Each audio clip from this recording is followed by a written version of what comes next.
All right, welcome to another player feature. This time with Safe Hands, we have my boy JT Harms here. How you doing today? Oh, I can't hear you.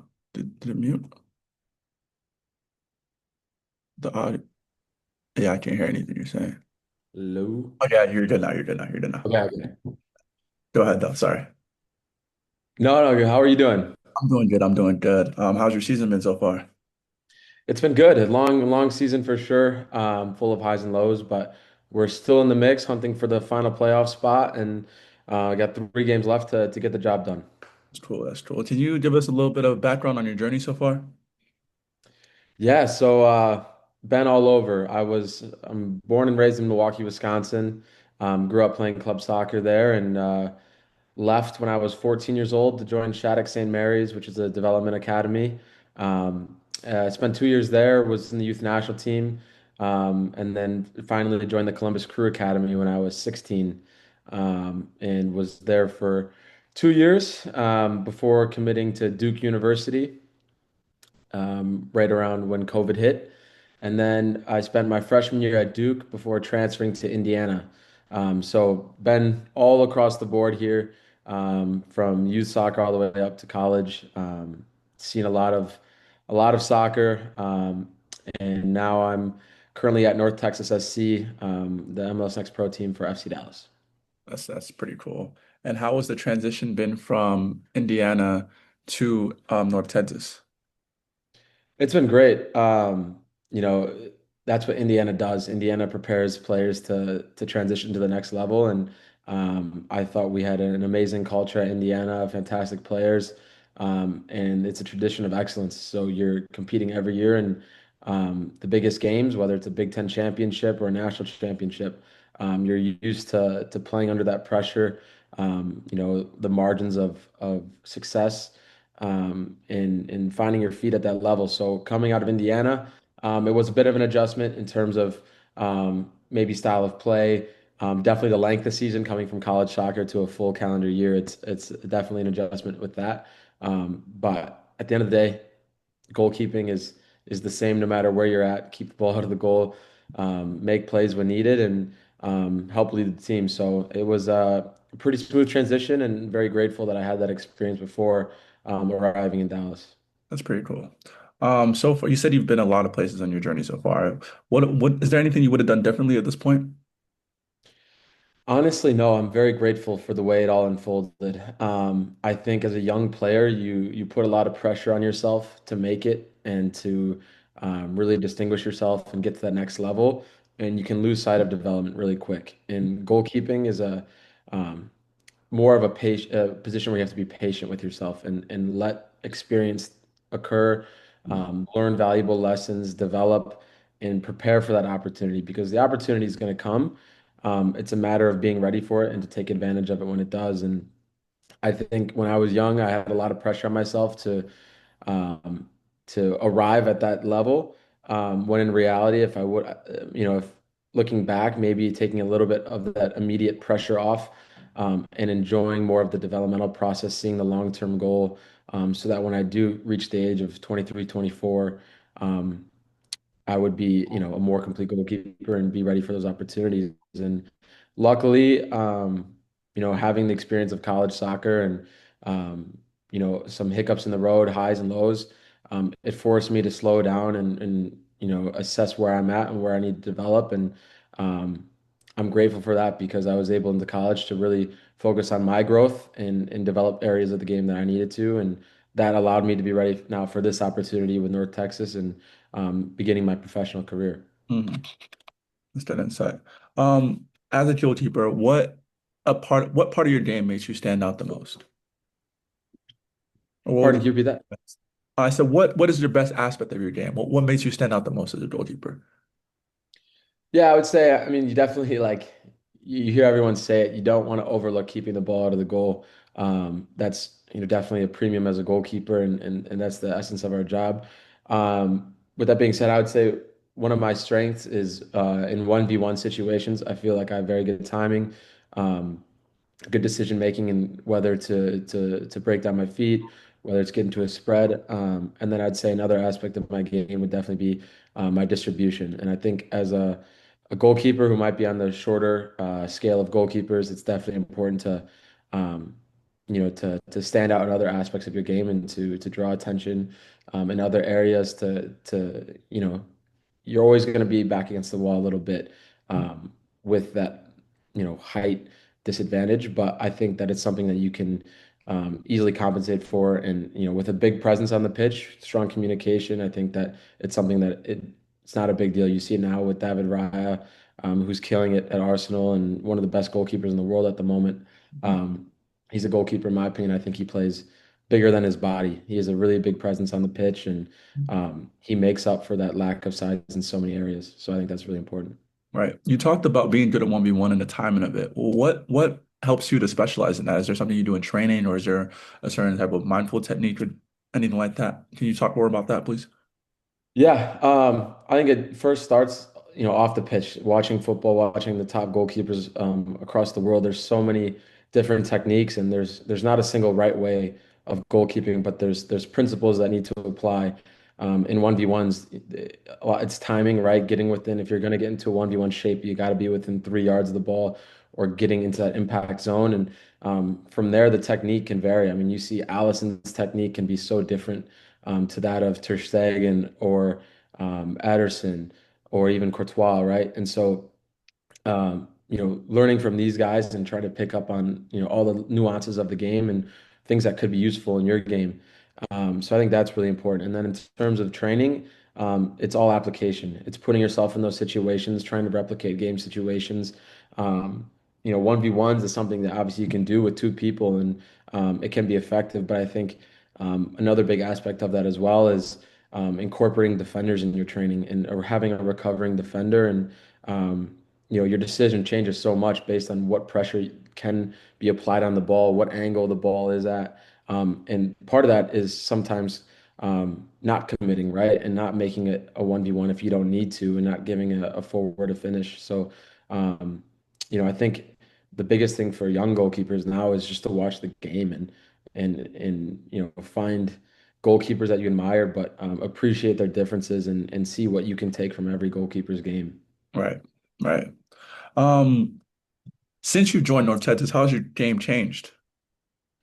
Yeah, I would say it's changed a lot. There's obviously, little nuances of the technical aspect of goalkeeping that we focus on and we review regularly. But I'd say, generally speaking, it's definitely a lot of problem solving for me as the goalkeeper, right? I'm the first line of offense and the last line of defense, obviously. So it's for me sniffing out a lot of problems, right? If we're attacking and we're expansive, I need to be engaged with my back line, ready to pick out any balls that are played in behind if I can. But I think the biggest thing has been offensively with dealing with the press, right?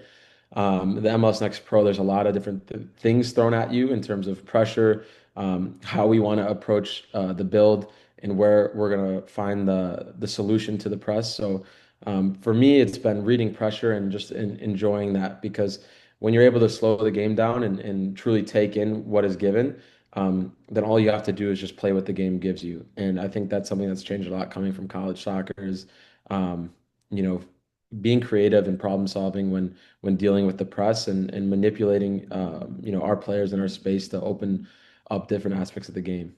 Mm. Right. You talked a little bit about a lot of challenges and setbacks joining in. How do you deal with those? Yeah, I mean, goalkeeping is the essence of goalkeeping is mistakes, right? It's a position where one mistake can be the difference. You can make nine actions fantastic, but one mistake and you're remembered as a villain. So the first thing for that is just surrendering to that and understanding that the mistake's going to happen. We're not perfect. You see it in the Premier League, you see it in the World Cup. Like there's top goalkeepers where mistakes are going to happen, but we have to limit those. And keep striving to play a perfect game. Whether we get there or not, that's part of the process. But you first need to understand that it's not the end of the world. It's how you respond. So for me, when there is a setback or a mistake or things aren't going great, it's important to get back to the controllables, which are your training habits. If you have a week of training to reflect, not beating yourself up, but going back to the basics, getting your feet beneath you, getting contact on the ball, getting back to getting your confidence up. And then if it's in a match, it's just the next action because it's a 90-minute game and any moment could be the difference. So, it's how you respond and make the next play. Don't let one mistake lead to the next. And even then, you can make a wrong decision technically, but still make a play, right? Whether it's a 1v1 and I make the wrong save choice, I can still find a way to make a save. Or if I'm in the goal and there's the ball adjusts at the top of the 18 and I take a step forward when I should have taken a step back to create more depth, I Mhm. can still make a play.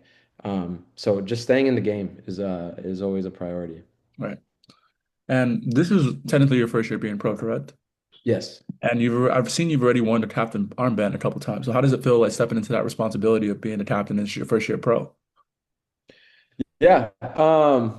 Yeah, look, for me, I think leadership is something that it's internal. It's something that just comes out naturally. And um, I don't put pressure on myself in those regards. Obviously, there is the expectation to wear when you wear the armband to be a leader on the field, but regardless if you wear it or not, I always think that as a goalkeeper, you have the expectation to lead and radiate confidence throughout the team. You see the whole game in front of you. You obviously we're not running as much as the other guys, so we're going to have our voice to use. So, that's a non-negotiable of goalkeeping. You have to have that presence and if that translates to an armband, then great. But if not, you know, our job is to keep us in the game. And whether that's hold a clean sheet and we come out of a game 0-0 or 1-0, then we've done our job. But it's, at the end of the day, you might only make, you know, 14 or 15 actions in the game that might be impactful. We have to be ready for that and we have to make those plays. And so, when it comes to wearing the armband, there's an expectation to perform. Um, but I think as a goalkeeper, we all kind of wear that armband. Right. Right. We talked a little bit about the mental aspect of it, but is there a skill or anything you do to help you like stay locked in during the matches or during training? Talking is the most important thing, communication. Like for me, if I'm talking and I'm communicating to the guys in front of me, then I'm engaged because that means I'm already trying to problem solve. I'm trying to help them out. And I think there's a distinction between talking to talk and talking to give useful information to your teammates, which is a fine line, and that takes experience and practice and communicating with your back line and figuring out what they need to hear and what they like. Because at the end of the day, if you're just a noise in the background, you're going to become a white noise that your defenders tune out. Um, so obviously fluctuating the voice is important, but for me, if I'm communicating and I'm already seeing, I'm thinking in my head, what if all the time? What if we lose the ball now? How do we look in our shape? What if a player runs behind the back line? Who's going to deal with that? So things like this have really been useful for me to stay engaged throughout the match. All right, this is my last question for you. What advice or would you give to anybody in college or, that's trying to make it to the next level? Enjoy the process, man. Enjoy the process. Um, like goalkeeping, we understand it's one guy can play. And we've seen so many examples of players whose careers come early or come later. Look at Matt Turner, right? And the success he's had and the path he took to get there. So not putting that pressure on yourself to have this incredible climb in the short term. Commit to the long-term vision. And for me, that is to have a professional career, sustain a professional career at a high level for a long period of time. For me, if you sustain a professional career, that's what defines being a professional. So with that in mind, I can take a little bit of pressure off right now in terms of having to make things happen and just enjoy every single game and focus on the growth, right? And reflect on the process and whether that's you're a guy who's playing week in, week out, or you're not getting those game opportunities, but you're training every day and you're putting in the work. If you're able to reflect after every session, after every game, find your strengths and weaknesses and continue to hone in on those, I think you're going to find a lot of success and you're going to be able to, with that, enjoy the process a little bit more because you're able to enjoy the growth moments. And when there is a success, enjoy it because your career at the end of the day isn't super long, right? There's going to be life after football. So while you're playing, enjoy it. And just take it day by day. Right. Well, that's it for me. Thank you so much for giving the advice and answering my questions. Is anything else you want to leave with us today? No, man, I really appreciate what you're doing. I love the page, and I am a nut for goalkeeping. So seeing someone who's taking the time to dive into the technical, mental aspects of the game is pretty cool. So keep doing what you're doing, and we'll definitely be following along. Appreciate that. Well, that's another week of the player feature. So don't forget to keep following and keep tuning in and keep sharing. Thank you.